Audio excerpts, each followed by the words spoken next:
여러분, 우리가 신앙생활 할 때 참 중요한 것이 있습니다. 그것은 바로 균형을 잘 잡는 신앙생활입니다. 균형 잡힌 신앙생활. 여러분, 연을 날려보신 분은 압니다.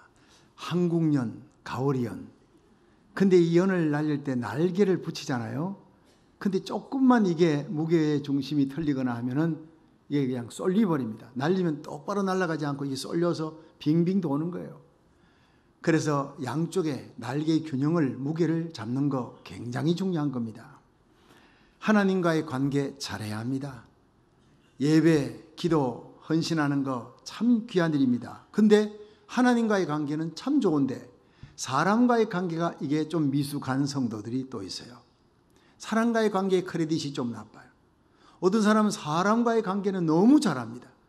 참 칭찬받고 어디 가든지 크레딧 좋고 추앙받고 한데 하나님 앞에 예배나 기도나 그렇게 바쳐지는 삶이 좀 부족한 거예요. 이 두 개가 맞춰지는 것이, 잘 맞춰지는 것이 쉽지 않습니다. 근데 그건 굉장히 중요합니다. 사도행전 10장 4절에 보면 고넬료가 제9시 기도 시간에 하나님 앞에 엎드려 기도하는데 천사가 나타났어요. 내 기도와 구제가 하나님 앞에 상달하여 기억한 바가 되었느니라. 그래서 피장 시몬에 있는 집에 베드로를 청하라는 거예요. 그래서 베드로를 청해가지고 온 가족이, 친지가, 부하들이 다 성령 받는 역사가 일어납니다. 한 사람 균형 잡힌 신앙인 때문에요. 여러분, 기도만 상달하는 것이 아니라 구제도, 하나님과의 종적인 관계도 성공해야 되지만 사람과의 구제 관계에서 성공했기 때문에 내 기도와 구제가 하나님 앞에 상달하여 기억한 바가 되었느니라. 여러분, 이런 칭찬을 저와 여러분이 받을 수 있기를 주의 이름으로 축원합니다. 오늘 본문 사무엘상 2장 26절에 보면 아이 사무엘이 점점 자라매 여호와와 사람들에게 은총을 더욱 받더라 했어요. 여호와께만 은총받는 것이 아니라 사람들에게도 은총을 받더라 했어요. 우리가 신앙생활 잘하면 여호와와 사람들에게 은총을 더욱 받는 역사가 일어납니다. 이 사무엘의 균형 잡힌 신앙생활, 하나님과 사람들에게 은총받는 이 신앙생활 어떻게 할 수 있느냐, 오늘 본문을 통해서 함께 은혜 받을 수 있기를 바랍니다. 첫 번째로, 섬기는 사람이 하나님과 사람들에게 더욱 은총을 받습니다. 우리 사무엘상 2장 18절 읽습니다. 시작. 사무엘이 어렸을 때에 세마포 에봇을 입고 여호와 앞에 섬겼더라. 아멘. 여러분, 사무엘이 여호와 앞에 잘 섬겼습니다. 섬기는 건 서비스, 예배입니다. 예배에 성공하는 성도 되시기를 축원합니다. 하나님 잘 섬겨야 되는데 요한복음 12장 26절에 예수님께서 사람이 나를 섬기려면 나를 따르라. 나 있는 곳에 나를 섬기는 자도 거기 있으리니 사람이 나를 섬기면 내 아버지께서 저를 귀히 여기시리라 했어요. 여러분, 이 한 절에 섬긴다는 말이 3번 나옵니다. 그만큼 하나님은 섬기는 사람, 하나님의 교회에 봉사하는 사람을 귀히 여긴다는 겁니다. 또 오늘 본문의 11절에 보니까 엘가나는 라마의 자기 집으로 돌아가고 그 아이는 제상 엘리 앞에서 여호와를 섬기니라. 자, 제상 엘리 앞에서 여호와를 섬기니라 이렇게 했고, 18절에 보니까 사무엘이 어렸을 때 세마포 에봇을 입고 여호와 앞에 섬겼더라. 자, 이 두 가지가 조금 다릅니다. 두 말씀에 똑같이 섬기니라가 나오는데, 섬겼더라가 나오는데 11절은 대제상 엘리 앞에서 여호와를 섬겼고 18절은 여호와 앞에서 섬겼더라 이렇게 되어 있는 거예요. 뭐냐? 사무엘은요, 기도의 어머니 한나의 기도로 태어났습니다. 한나의 서원 기도로 태어난 거예요. 아들을 주시면 하나님 앞에 바치겠습니다. 평생을 그물에 삭도를 뒤지 않고 바치겠습니다. 드셨을 때자 하나님의 성막에 데려와서 서원대로 하나님께 바쳤습니다. 그리고 엘리 제상 앞에서 그 어린 아이가 자라면서 하나님 섬기는 법을 배웁니다. 여러분, 하나님 섬기는 것도 예배하며 봉사하는 것도 여러분이 그냥 하는 게 아니라 배워야 되는 것입니다. 주의 종을 통해 배워야 되는 것입니다. 나보다 먼저 이 일을 알고 있는 선견자들을 통해 배우는 겁니다. 그러므로 목회는 누가 하느냐? 목회는 장로님, 권사님, 안수집사님이 한다 하는 이런 얘기가 있습니다. 왜 교회에서 항존직분자를 세우느냐? 목사님이 강단에서 말씀을 전합니다. 하나님의 뜻을 전했는데 그 뜻대로 살아가느냐? 예배는 이렇게 드린다. 찬양은 이렇게 하는 것이고 헌금은 이렇게 하는 것이고 교회는 전도는 이렇게 하는 것이다. 샘플을 보여주라고 세워준 사람이 장로, 권사, 안수집사예요. 믿으시면 아멘 하십시오. 여러분, 말씀대로 순종할 때 거기에 권위가 있는 것입니다. 그래서 주의 종 앞에서 섬기는 법을 제대로 배운 사무엘이 마침내 위대한 민족의 지도자가 되는 것입니다.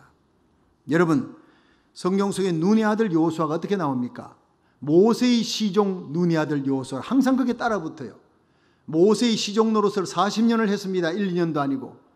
여러분, 모세가 40년 광야길을 쫙 인도할 때 그 옆에 따라 항상 그림자처럼 따라다니며 종 노릇을 했어요. 그러면서 모세를 통해 지도자가 되는 법을 배웁니다. 하나님 섬기는 법을 배웁니다. 헌신 충성을 배웁니다. 모세가 죽고 난 다음에 요단강 건너 이스라엘 백성들을 인도하여 가나안 땅을 점령하고 땅 나누는 그 위대한 일을 모세 못지않게 여호수아가 감당하는 것은, 여러분, 사람의 종노릇을, 모세의 종노릇을, 자기의 선배의 종노릇을 40년을 잘했기 때문에 하나님도 잘 섬겨야 되지만 사람도 잘 섬겨야 되는 것입니다. 그렇습니다. 이렇게 잘 섬기는 자를 하나님께서 더욱 하나님과 사람 앞에 은총을 입게 하실 줄로 믿으시길 바랍니다. 성 크리스토퍼라고 하는 성자가 있는데, 이 사람은 여행자를 잘 돕는 일을 해서 성자가 된 겁니다. 원래 부모가 그에게 지어준 이름이 오피어스였어요. 오피어스는 운반한다라는 뜻이에요. 자라면서 얼마나 힘이 센지 거인입니다. 힘이 아주 셉니다. 그래서 그는 나는 세상에서 가장 강한 자에게 가서 그를 섬기리라 이렇게 했는데, 보니 그날의 왕이 제일 강해요. 모두들 그 앞에 머리를 숙입니다. 왕에게 가서 잘 섬겼는데 어느 날 보니까 왕이 사탄 얘기만 하면 벌벌 떠는 거예요. 사탄을 무수해요.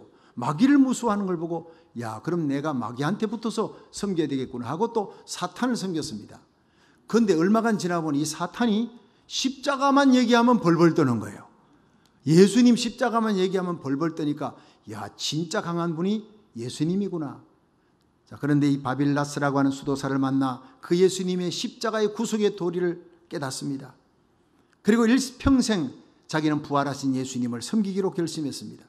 그 예수님을 만나고 싶은데 이 수도사의 방 근처에 물살이 아주 세고 나룻배로 건널 수가 없어 사람이 업어날라야 되는데, 그가 힘이 세니까 주님을 섬기기로 택했는데, 내가 이 일을 잘하면 예수님이 날 만나 주실 거야 생각하고 그 엄청난 힘으로 강에서 이쪽 끝에서 저쪽 끝까지 사람을 실어주는 일을 합니다. 몇 년 동안 그 일을 합니다. 그러면서 아주 즐겁게 일을 합니다. 그런데 어느 춥고 비 오는 날 밤에 어떤 어린아이가 문을 두드렸어요. 강을 건네달라고. 얘야, 지금 춥다, 비도 온다, 내일 아침에 하면 안 되겠냐. 아니, 지금 급히 가야 된대. 그래서 그 간청을 못 이겨서 어린아이를 등에 업고 건네주는데, 갈수록 이 어린아이가 무게가 점점 무거워지는 거예요. 강 중간에 왔는데 꼼짝을 할 수가 없어요. 얼마나 큰 바위 덩어리를 업고 가는 것 같아요. 너무너무 무거워서 쩔쩔매면서 겨우 반대편 기슭에 도착해서 내려놓는데 보니 어린아이가 아니라 어른이었습니다. 깜짝 놀랐습니다. 당신은 누굽니까? 하고 물어봤더니, 나는 네가 찾는 예수 그리스도니라.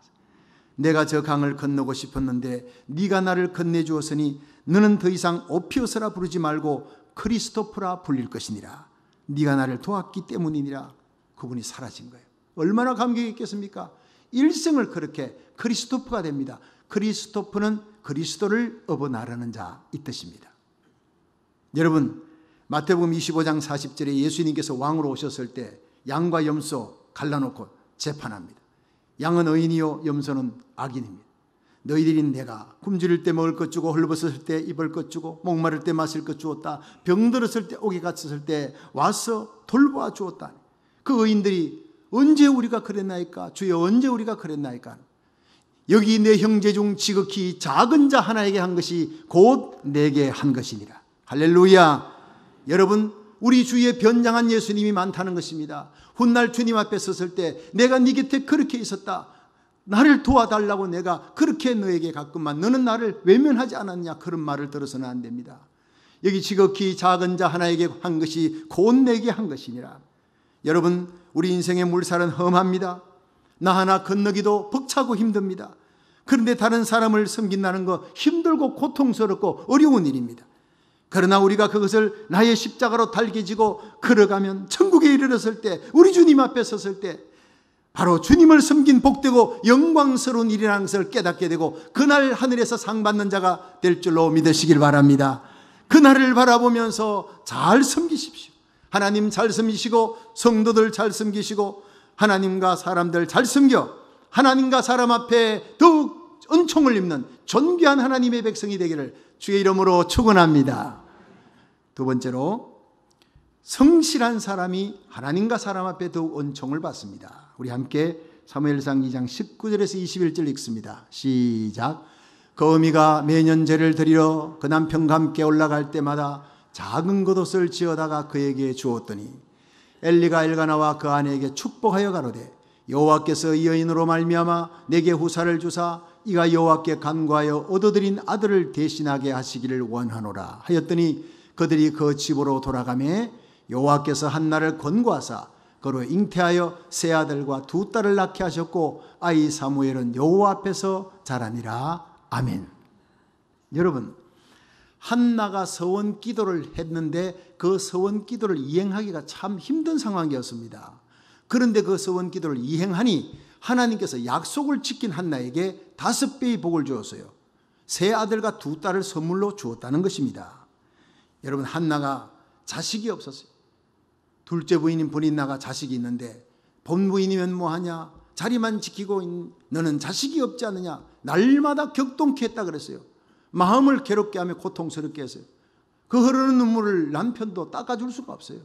하나님 성전에 가서 통곡을 합니다. 하나님이여 나에게 아들 하나 주옵소서.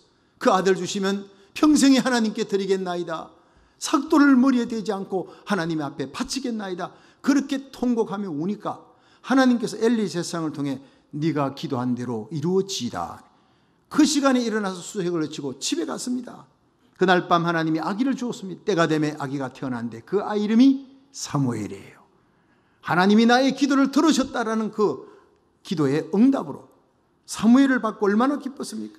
그런데 젖을 뗀 후에 하나님 앞에 바칠 때, 성막에 있는 제사장에게 갖다 바칠 때 얼마나 괴로웠겠습니까? 여러분, 존경받는 제사장들이 아니면 깡패 같은 제사장 홈니 비느하사가 이미 온 이스라엘에 소문이 났어요. 진흙탕 구덩이 속에 내 자식을 밀어넣는 것과 같습니다. 이미 92세가 넘은 엘리 제사장은 분별력을 잃어버렸어요. 한나가 하나님 앞에 눈물을 흘려 기도하는데 그 기도하는 모습을 보고 술 취했다고 독주를 언제까지 마시겠느냐, 기도하는 것과 술 마신 것도 구별 못하는 자기 자식이 범죄했지만 그 범죄를 그냥 놔두고 달래도요 그냥 꾸짖는 것이, 호되게 꾸짖어야지. 호되게 내 아들아 내게 들리는 소문이 좋지 아니냐 이래가지고 됩니까? 결국 한날 한시에 그 엘리 제사장도 목 부러져 죽고 두 아들 홈리 비나서 죗값으로 죽고, 며느리는 이가봇 외치면서 죽고 온 가족이 멸문지하가 되는, 하나님이 보실 때 멸망하는 그 집안으로 자식을 거기다가 밀어넣는다는 것은 너무나 괴로운 일이에요. 보통 우리 같으면 상황유리를 갖다 댑니다. 하나님, 젖되었지만 얘가 아무것도 모르고 저 엘리 제사장 혼잎이 나서 거기는 두렵습니다. 우리 아이가 어떻게 자라겠습니까? 나이가 좀 든 후에 스스로 믿음을 지키고 분별력이 있고 그런 때가 되면 내가 약속을 지키겠습니다. 이렇게 할 수 있을 거예요. 근데 그 상황윤리 되지 아니었어요. 핑계되지 아니었습니다. 변명하지 아니었습니다. 하나님께 약속한 것은 상황과 또 어떤 어려움 속에서도 하나님께서 지켜줄 줄 믿고 약속을 지키는 것입니다. 할렐루야. 이게 한나의 신앙. 이걸 성경은 성실한 자라. 환경 따라 변하지 않습니다. 하나님께 약속한 것은 분명히 지키는 것입니다. 여러분, 우리가 하나님 앞에 서약하고 하나님 앞에 목사, 장로, 권사, 집사 하잖아요. 반드시 지키는 것입니다. 하나님 보실 때 어렵고 힘든 상황 속에서도 네가 하나님과의 약속을 지켰으니 내가 너를 하나님과 사람 앞에 존귀 여기리라 축복하실 줄로 믿으시길 바랍니다. 여러분, 이 한나의 성실함을, 그 믿음을 사무엘이 본받았다는 거예요. 사무엘상 8장 4절에 보면 이스라엘 모든 장로가 모여 라마에 있는 사무엘에게 나아가서 이르되 보소서, 당신은 넓고 당신의 아들들은 당신의 행위를 따르지 아니하니 열방과 같이 우리에게 왕을 세워 우리를 다스리게 하소서 한지라. 여기서요, 이스라엘 모든 장로들이 사무엘 앞에 왔어요. 당신은 내가 평생을 지켜보니 The man of God, 하나님의 사람입니다. 당신은 말한 것을 그대로 실천하는 정말 성실한 사람입니다. 그러나 당신의 아들들은 그렇지 않습니다. 말과 행동이 틀립니다. 그러므로 왕을 세워주십시오. 당신의 시대는 가고 늙어 죽으면 이 땅은 누가 다스립니까? 왕을 세워주세요. 여러분, 그 말에서 사무엘은 아들들과 달랐다는 것은 당신은 말한 대로 실천했다는 거예요. 인정받았다는 것입니다. 여러분, 그 성실한 믿음이 바로 어머니 한나에게서 물려받은 것입니다. 성실이라고 하는 말의 한자가, 성자가 정성성자예요. 정성성자를 말씀 언변에 이룰 성자를 붙인 것입니다. 내가 말한 것은 반드시 지킨다. 내가 말한 것은 반드시 실천에 이룬다. 즉 자기 양심에 충실하다는 것. 내 양심이 말하는 대로, 내 양심을 통해 하나님이 말씀하시는 대로 나는 반드시 그 뜻을 따른다. 이것이 바로 성실이라는 거예요. 여러분, 사도행전 23장 1절에 사도 바울이 외칩니다. 여러분 형제들이여, 내가 범사의 양심을 따라 지금까지 하나님을 섬겼노라. 바울의 신앙은 범사의 양심을 따라 하나님 섬기는 신앙이에요.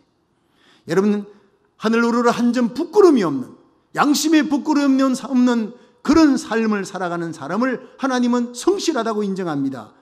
빌립보 1장 20절에 바울은 고백합니다. 나의 간절한 기대와 소망을 따라 아무 일에든지 부끄럽지 아니하고, 이 말만큼 하기 쉬운 말도 없고 이 말만큼 지키기 어려운 말도 없습니다. 양심에 부끄러움이 없는 나의 간절한 기대와 소망이 있다. 그것은 아무 일에든지 부끄럽지 않게 살다가 우리 주님 앞에 서는 것이라. 여러분, 1985년 11월 14일 오후 5시경 1년간 참치 조업을 끝내고 남중국해를 지나서 부산항으로 향하던 배가 있었습니다.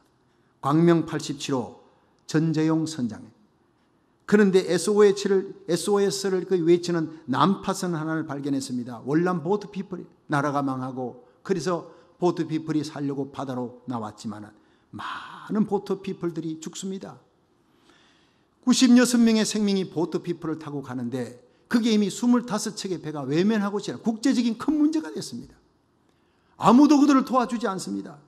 26번째로 지나가는 광명호 87호의 선장 전재용 씨가 그 역시 지나가면서 무전을 쳤습니다. 부산으로. 선주에게 얘기했습니다. 어떡할까요? 이들을 어떻게 하면 좋습니까? 관여치 말라. 관여치 말고는 그냥 와라, 부산항으로. 그래서 가다가 저들의 고통스러운 모습을 보고 그 양심이 그냥 견딜 수가 없는 거예요. 키를 잡고 가는데 저들을 살려라 하는 그 양심을 통한 음성을 듣고는 견딜 수가 없어 배를 돌립니다. 그에게 기다리는 많은 불이익이 있음에도 불구하고 부산항에 도착해서 그는 결국 파면당하고 많은 불이익을 당합니다. 그러나 96명의 생명을 그는 살려냅니다. 양심의 소리를 듣고 살려냅니다. 여러분, 오늘 이 예배를 통해 선한 양심을 통해 들려오는 하나님의 음성을 듣고 우리 인생의 뱃머리를 하나님께로 돌리기를 주의 이름으로 축원합니다. 날마다 돌이키며 사는 삶, 생명을 건지기 위해 선한 양심을 통해 들려오는 하나님의 음성을 듣고 그 뜻을 따르기 위해 모든 희생을 내가 치르더라도 그 뜻을 따르리라 결단하는 예배가 되기를 주의 이름으로 축원합니다. 그렇습니다. 성경은 갈렙에 대해 기록하기를 성실한 사람이라 했습니다.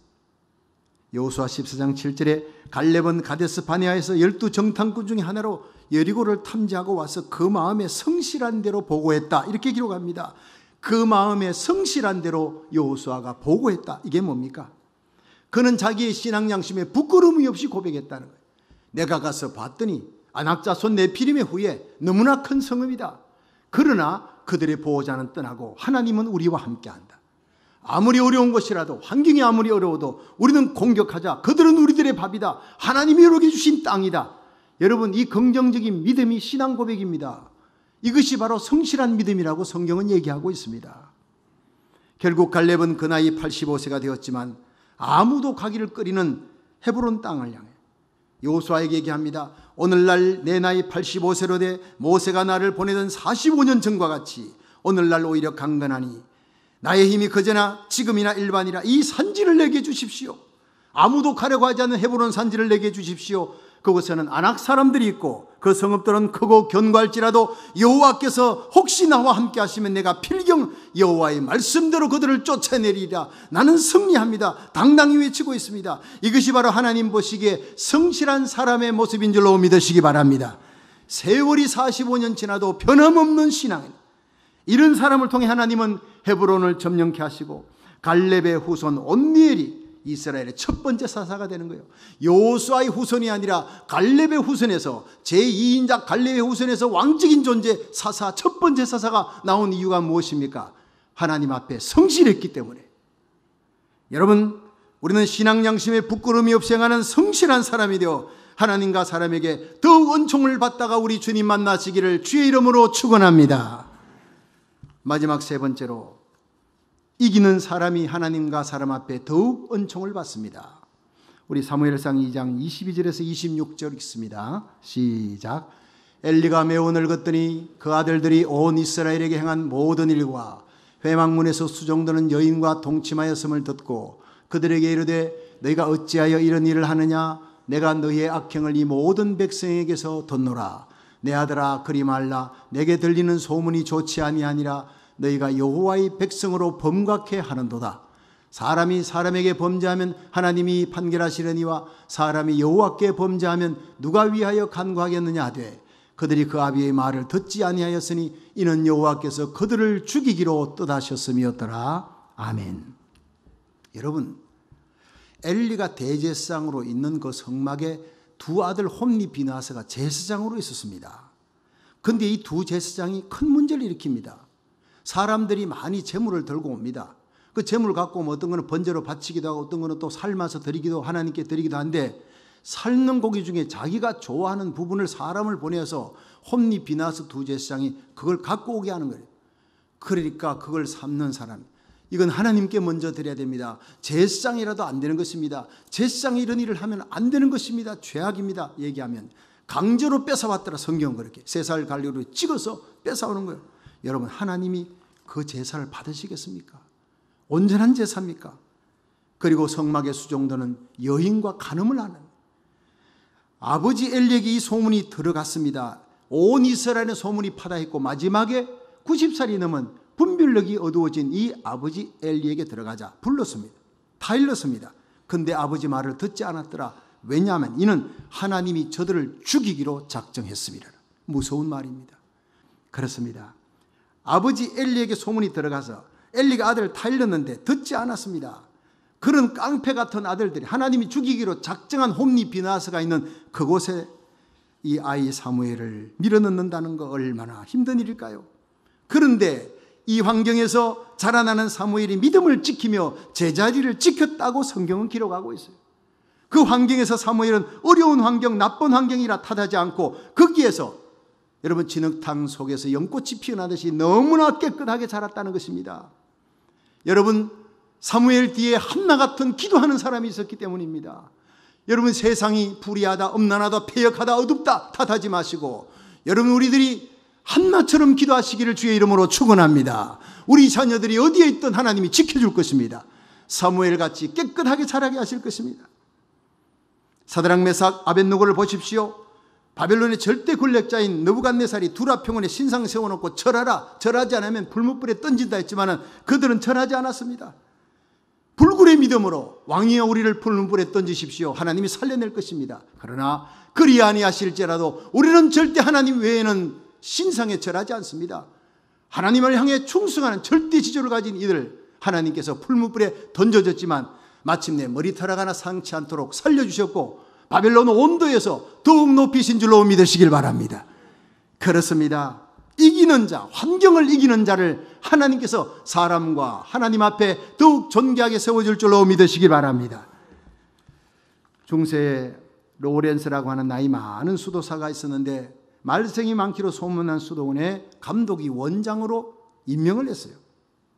그래서 이 로렌스가 수도원의 문을 두드리니까 젊은 수도사들이 몰려왔어요. 대뜸 그에게 어서 식당에 가서 접시를 닦으라 소리쳤습니다. 그래서 로렌스는 나는 감독이 이곳에 보낸 수도원 원장이다 라고 자신의 신분을 밝히지 않고 바로 네 하고 가서 식당에서 그릇을 닦았습니다. 하루 이틀 사흘, 한 달, 두 달, 자 세월이 지나가면서 젊은 사람들이 막 구박을 하고 나이 많은 수도사인데도 그렇게 무시를 하고 청소를 시키고 온갖 굳은 일을 다 시켜도 노래하면서 기쁘게 그 일을 감당했습니다. 왜냐? 이 로렌스의 일생의 좌우명이 골로새서 3장 23절이에요. 무슨 일을 하든지 마음을 다하여 죽게 하듯 하고 사람에게 하듯 하지 말라. 그래서 그는 이곳에 와서 내가 수도사들을 섬기는 거 하나님이 주신 사명이다. 그래서 백발이 성성한 로렌스가 찬송하며 적십 닦고 온갖 꾸준히 일하는 그 모습을 보고 수도원생들이 석 달을 지나가니까 감화를 받기 시작합니다. 근데 어느 날 감독이 순시차에 그 수도원에 들렀습니다. 그 원장님이 어디 있는가? 그랬더니 수도사들이 대답했어요. 원장님 아직 부임하지 않았는데요. 감독이 깜짝 놀랐어요. 아니 석 달 전에 로렌스라고 하는 수도 원장을 내가 파송을 했는데 어디 갔나? 그들이 너무 놀라버렸어요. 그렇게 석 달 구박 주고 청소를 시켰던 그 사람이 감독이 보낸 수도 원장이라는 걸 알고 그들은 달려가서 무릎을 꿇고 식당에서 일하고 있는 로렌스 앞에서 눈물을 흘리며 회개했어요. 그 후로 그 수도원은 가장 모범적인 수도원으로 변화되었다고 합니다. 할렐루야. 그렇습니다. 이런 사람이 바로 이기는 사람인 줄로 믿으시길 바랍니다. 자기를 이기는 자요, 환경을 이기는 자, 세상을 변화시키는 사람, 이런 그리스도인들을 통해 세상은 변화되는 역사가 일어날 줄로 믿으시기 바랍니다. 성도 여러분, 주님의 재림의 발자국 소리가 점점 가까이 들립니다. 노아의 때와 같을 때 인자가 오리라, 롯의 때와 같을 때 인자가 오리라 말씀하셨습니다. 세상이 어둡다고 패역하고 엄난하다고 탓하지 마시고 노아같이 에녹같이 살아가시기를 주의 이름으로 축원합니다. 이 어둡고 패역한 세대에 여러분의 남은 삶이 하나님을 잘 섬기고 사람을 잘 섬기는 사람이 되고 말씀을 실천하는 성실한 사람, 거룩한 양심을 따라 들려온 하나님의 말씀을 실천하는 사람, 환경을 이기는 사람이 되어 하나님과 사람들에게 더욱 존귀 여김을 받는, 은총받는 성도가 되시기를 주의 이름으로 축원합니다.